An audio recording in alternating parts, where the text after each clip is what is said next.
Deuteronomy 14. You are the children of the Lord your God. Do not cut yourselves or shave the front of your heads for the dead, for you are a people holy to the Lord your God. Out of all the peoples on the face of the earth, the Lord has chosen you to be his treasured possession. Do not eat any detestable thing. These are the animals you may eat: the ox, the sheep, the goat, the deer, the gazelle, the roe deer, the wild goat, the ibex, the antelope, and the mountain sheep. You may eat any animal that has a divided hoof and that chews the cud.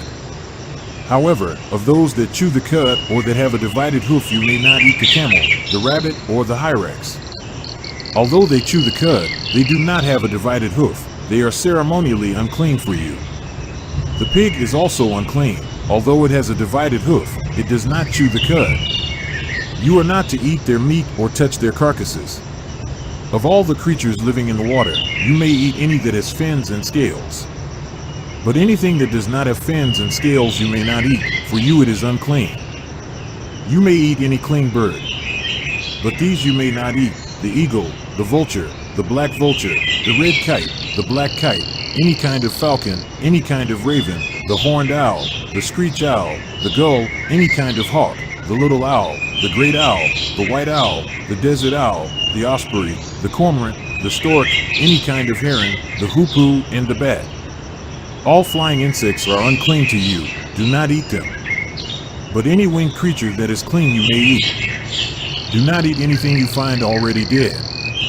You may give it to the foreigner residing in any of your towns, and they may eat it, or you may sell it to any other foreigner.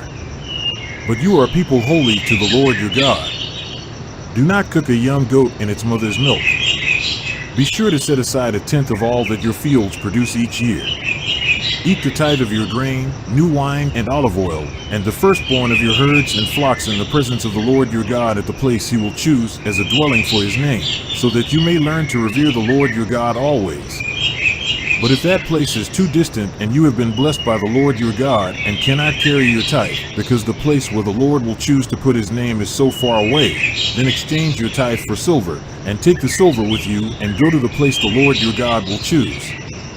Use the silver to buy whatever you like: cattle, sheep, wine, or other fermented drink, or anything you wish. Then you and your household shall eat there in the presence of the Lord your God and rejoice. And do not neglect the Levites living in your towns, for they have no allotment or inheritance of their own. At the end of every 3 years, bring all the tithes of that year's produce and store it in your towns, so that the Levites who have no allotment or inheritance of their own, and the foreigners, the fatherless, and the widows who live in your towns may come and eat and be satisfied, and so that the Lord your God may bless you in all the work of your hands.